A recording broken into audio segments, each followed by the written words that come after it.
Saya tidak akan membagikan masalahnya, tetapi saya tahu ada beberapa dari Anda hari ini menonton siaran ini dari berbagai belahan dunia. Anda harus mengizinkan Roh Kudus masuk ke dalam situasi Anda.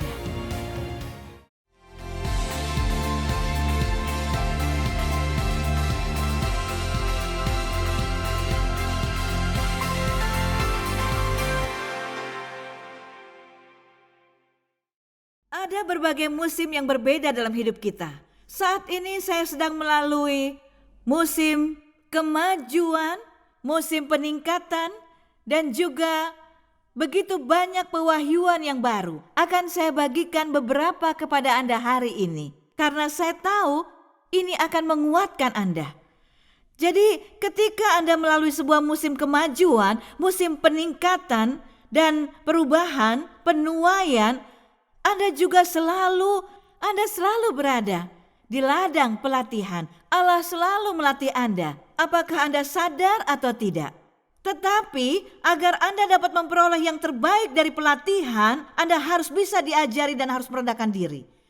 Jadi ketika Anda melalui musim kemajuan, ketika menginvestasikan ke dalam hidup, ke dalam firman Tuhan, ke dalam waktu Anda dengan Yesus, peningkatan mulai datang. Tetapi sebelum itu, hidup mungkin akan rumit dan mengganggu. Anda paham bahwa kita berperang menghadapi gangguan? Saya terganggu menghadapi ini dan menghadapi itu. Belakangan ini saya mendapati diri sedang menghadapi situasi tertentu dan tidak menerima kabar dari Allah mengenai situasi ini. Dari Allah saya mendengar semua hal lain kecuali situasi itu karena saya begitu berada di dalamnya. Ketika saya mencoba menghadapinya, saya mulai mendengar bisikan kecil yang berkata, "Akulah jawabanmu. Akulah solusimu." Saya berkata, "Ya, itu benar. Engkaulah jawabanku, engkaulah solusiku, Tuhan." Tapi kemudian saya meninggalkan Allah di sana dan berusaha menyelesaikan situasi itu sendiri lagi. Ketika saya frustasi karena mencoba menyelesaikan situasi dengan kedagingan, meskipun maksud saya baik, meskipun saya pikir saya ingin melakukan pekerjaan yang baik, meskipun saya ingin menghormati Allah dan menyenangkannya, tapi saya melakukannya dengan kekuatan saya sendiri. Kemudian saya mendengar, ia berkata lagi, "Jawabannya ada dalam aku. Solusinya ada dalam aku. Izinkan aku," perkataan ini. Izinkan aku, karena saya tidak mengizinkan Allah. Baru-baru ini ada seorang pembicara di siaran saya dan ia datang dan mengatakan sesuatu yang sangat mendalam dan sangat penting. Dia berkata, dalam pelayanan gereja kita, kehidupan kita, semua yang kita lakukan, Roh Kudus menunggu dan menunggu kita untuk mengundangnya masuk ke dalam. Betapa buruknya itu. Ia menunggu saya untuk mengizinkan Roh Kudus masuk ke dalam. Ia menunggu di luar, di kemah. Saya menelantarkannya di luar ruangan kecil, di kota kecil. Dan saya berusaha menghadapinya. Oh tidak, saya tahu cara menghadapi ini. Saya pernah menghadapi ini sebelumnya, saya tahu caranya. Musa melakukan hal yang sama di padang gurun. Allah menyuruhnya untuk memukul batu dan saat ia melakukannya, air muncul secara ajaib. Kemudian Allah berbicara kepada Musa dan katanya, "Katakanlah kepada batu itu." Tapi Musa memukulnya. Tahu kenapa? Karena Musa pernah melakukannya dan ia berkata, tidak, aku tahu bagaimana melakukannya. Aku tahu banyak sekali, tetapi tidak seradikal yang saya tunjukkan. Kita tidak berkata kepada Allah, "Tunggu di luar," tapi kita sibuk dengan urusan kita. Kemudian Allah dengan sedikit nyaring berkata, ketika saya mulai frustasi, saya berkata, "Tuhan, mengapa begini? Kenapa aku tidak melakukannya dengan benar? Mengapa situasi ini masih saja menggangguku?" Ia menjawab, karena engkau tidak mengizinkanku masuk ke dalam keadaanmu. Saya menjawab, maaf, aku menyibukkan diri lagi. Ketika aku melakukan rencana ABC-ku, aku menghalangi kuasa keajaibanmu. Maafkan aku. Kemudian aku mulai frustasi denganmu Tuhan. Mengapa engkau tidak menjawab doaku? Saya berkata kepada Tuhan, aku menyingkirkan diriku dari sini. Ini masalahmu.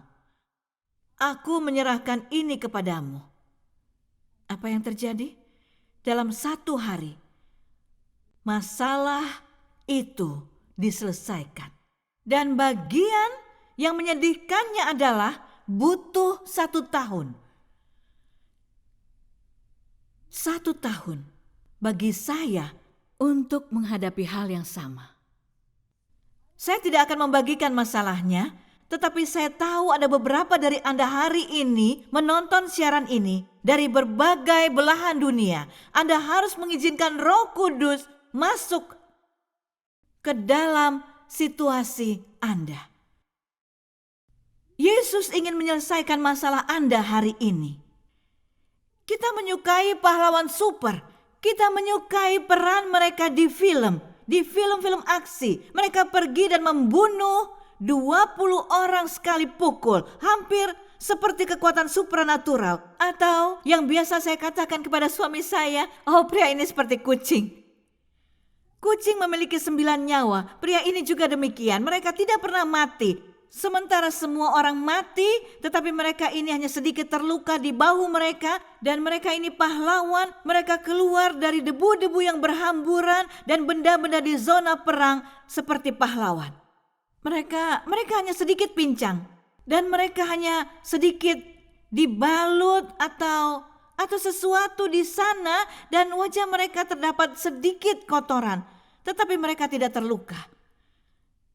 Akhirnya mereka menang. Siapa yang tidak ingin seperti itu? Sedikit lebam. Dia menunjukkan kepada kita kalau mereka berada di zona perang. Perang itu nyata. Kita menyukai pahlawan super. Inilah mengapa film komersial itu menghasilkan jutaan dan jutaan dolar. Karena semua orang mengidentifikasikan diri mereka dengan pahlawan super itu, dengan karakter utama yang selalu menang di setiap pertempuran. Film Rocky Balboa atau Spider-Man, Batman, dan semua tokoh lain.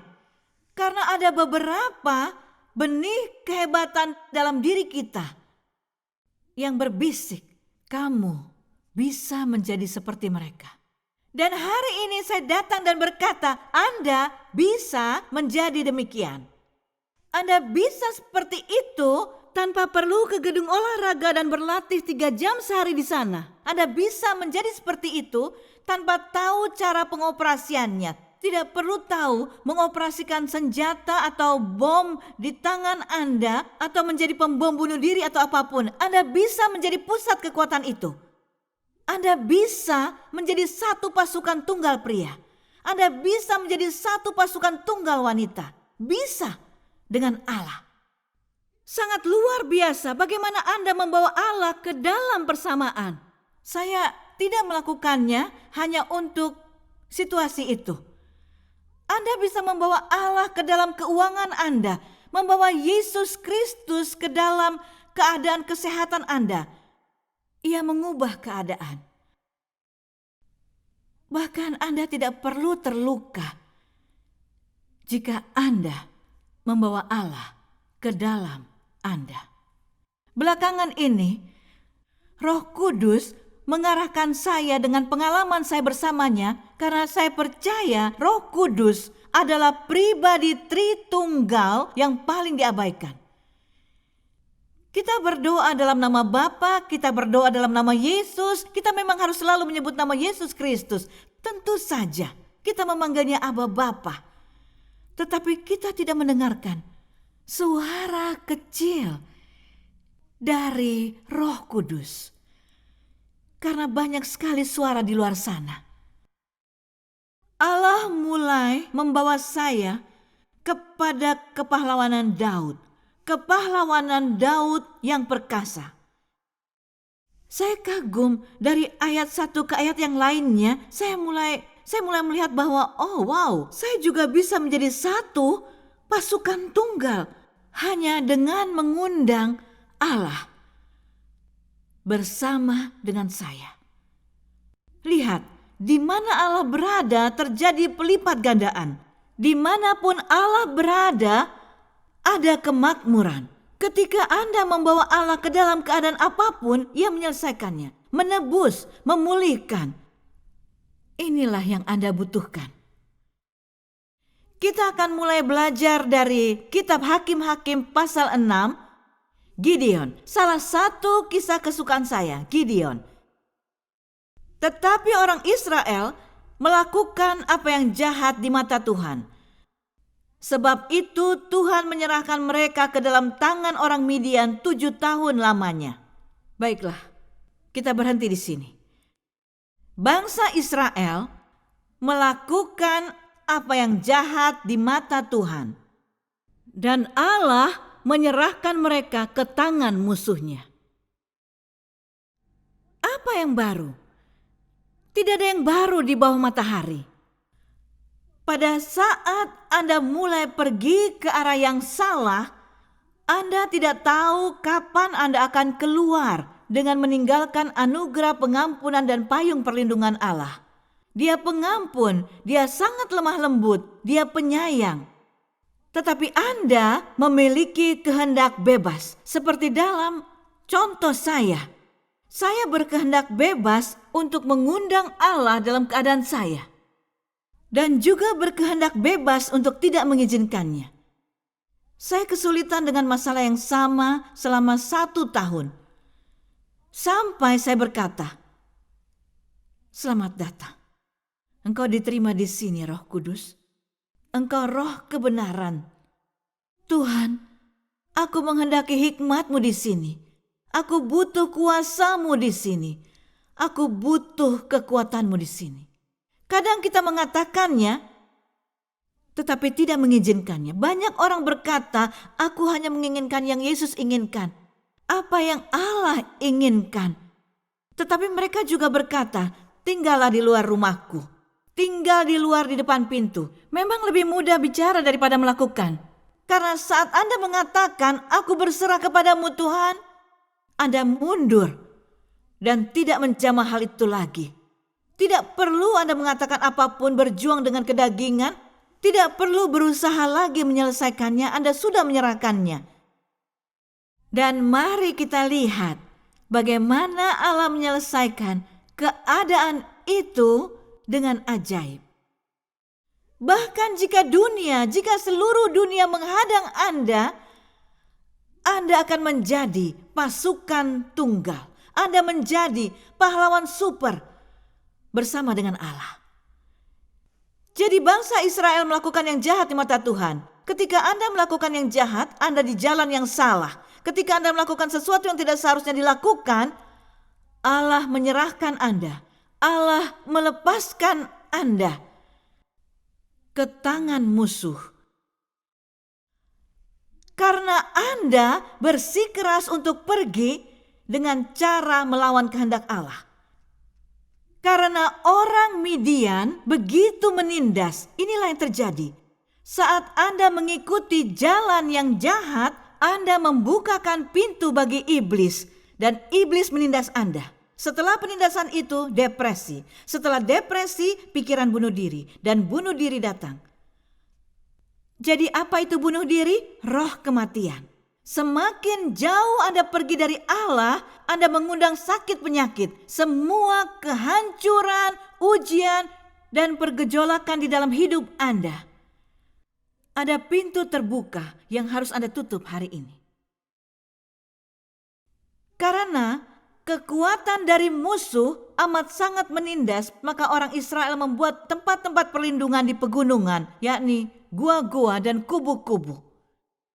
Setiap kali orang Israel selesai menabur, Perhatikan ini dengan baik-baik. Setiap kali orang Israel selesai menabur, datanglah orang Midian, orang Amalek, dan orang-orang dari sebelah timur lalu maju mendatangi mereka. Berkemahlah orang-orang itu di daerah mereka dan memusnahkan hasil tanah itu sampai ke dekat Gaza dan tidak meninggalkan bahan makanan apapun di Israel. Juga domba atau lembu, keledai pun tidak. Sebab orang-orang itu datang maju dengan ternaknya dan kemahnya dan datangnya itu berbanyak-banyak seperti belalang. Orang-orangnya dan unta-untanya tidak terhitung banyaknya. Sekaliannya datang ke negeri itu untuk memusnahkannya.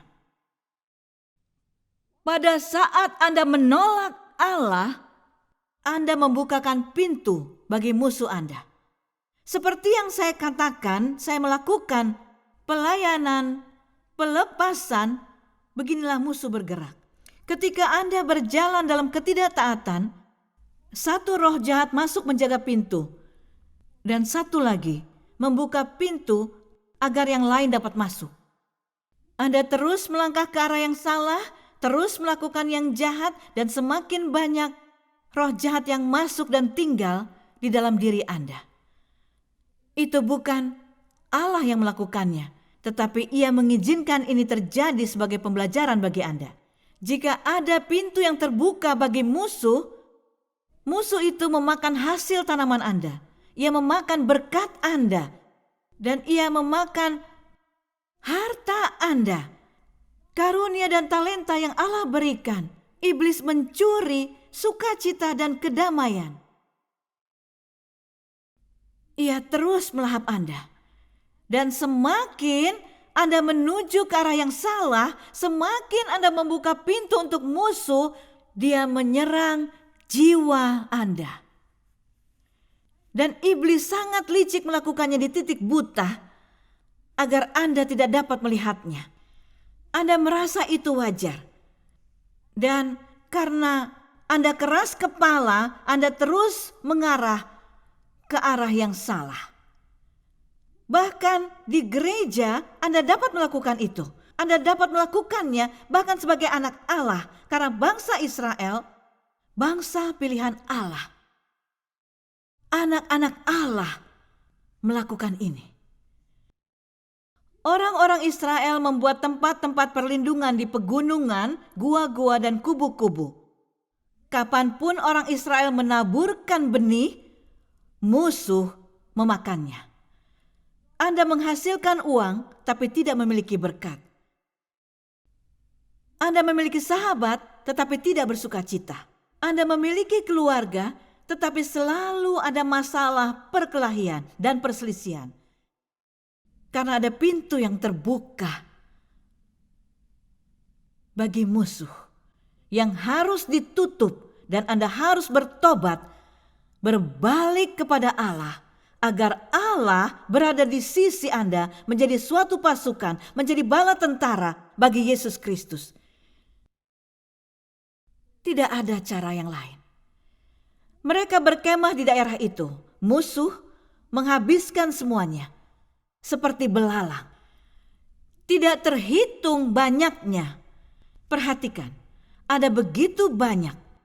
Ketika orang Israel berseru kepada Tuhan, karena orang Midian itu, Tuhan mengutus seorang nabi yang berkata, beginilah firman Tuhan Allah Israel. Akulah yang menuntun kamu keluar dari Mesir dan yang membawa kamu keluar dari rumah perbudakan. Aku melepaskan kamu dari tangan orang Mesir dan dari tangan semua orang yang menindas kamu.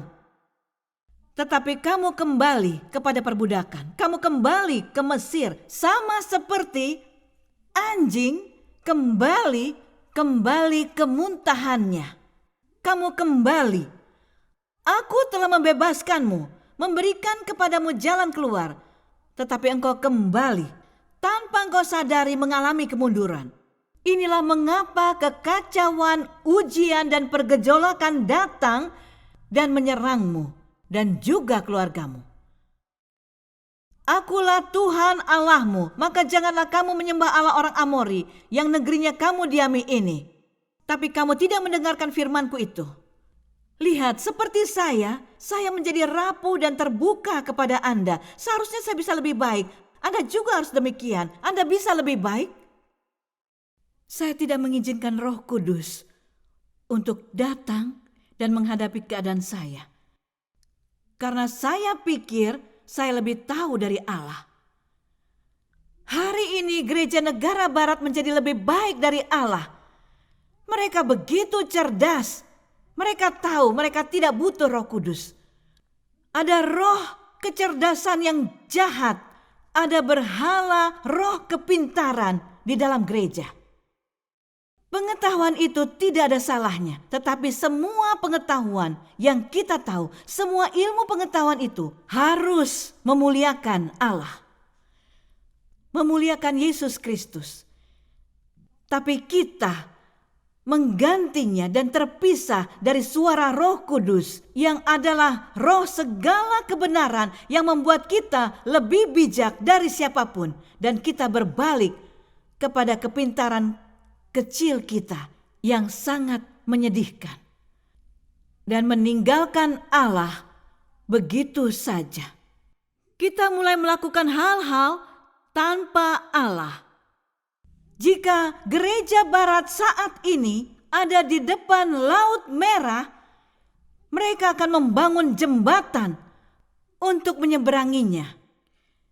Jika dunia barat hari ini, gereja barat hari ini di depan Laut Merah, mereka akan mengumpulkan donasi untuk menyeberanginya. Mereka akan mengumpulkan donasi untuk membangun jembatan. Mereka akan berkata, "Oh, mari kita mengumpulkan donasi." Mengumpulkan donasi untuk membangun jembatan menyeberangi Laut Merah agar umat Allah dapat menyeberang. Ini akan terlihat mulia. Mereka akan memberikan uang dan Allah menunggu. Allah menunggu kapan aku akan menjadi bagian dari ini. Mereka melakukannya tanpa aku yang besar. Mereka berdonasi dan mengantarkan uang membangun jembatan, dan mereka akan menyelenggarakan pembukaan. Mereka akan berkata, "Oh, haleluya." Mereka memuji Allah. Allah tidak ada di dalamnya, tapi kita tahu bagaimana memuji Allah. Oh, puji bagi Allah yang menyediakan bagi kita untuk membangun jembatan ini, menyeberangi Laut Merah. Oh, pujilah Tuhan. Mereka akan membawa paduan suara terbesar dari alam semesta untuk bernyanyi seperti malaikat di pembukaan itu. Orang-orang besar, presiden dari bangsa-bangsa akan datang memotong pita di jembatan itu. Pengkhotbah terbesar dari seluruh muka bumi akan datang mengkhotbahkan ibadah yang indah untuk acara pembukaan jembatan itu. Dan Allah sungguh tidak menyukainya, karena mereka melakukannya tanpa Allah. Mereka juga menggunakan namanya, menghujat namanya dengan berkata Allah yang melakukannya. Ketika mereka membangun menara Babel untuk kemuliaan mereka dan kemudian memasukkan nama Allah di sana. Dapatkah Anda bayangkan? Kengerian apakah itu? Betapa menyedihkannya. Hal itu Allah menjadi asing dan menunggu, melihat dan berpikir, aku dapat melakukan yang lebih baik. Tidak perlu engkau membangun jembatan dan berdonasi selama 5 tahun. Tidak perlu, semua itu tidak perlu. Aku dapat membelahnya bagimu dan dimuliakan dalam hidupmu. Tapi sepanjang hidupmu, engkau telah mencoba menyeberangi Laut Merah dalam hidupmu dan membangun jembatan tanpa aku. Inilah gambaran mengenai kita hari ini. You Anda need to perlu fulfill God's memenuhi visi vision. Allah dengan cara Allah. God Allah wants ingin you to Anda cross menyeberangi the Laut Red Merah. Sea. That Itu is kehendak God's will. Allah. But He Tetapi doesn't Ia want you tidak to build menghendaki your Anda own membangun bridge. jembatan. God Allah ingin wants Anda you to cross menyeberangi the Red Laut Sea. Merah. But Ia He wants ingin to do melakukan His miracle, mukjizatnya, His pekerjaan supernatural work keilahiannya in your atas hidup life Anda for you untuk to Anda walk berjalan on di a dry tanah yang ground. kering.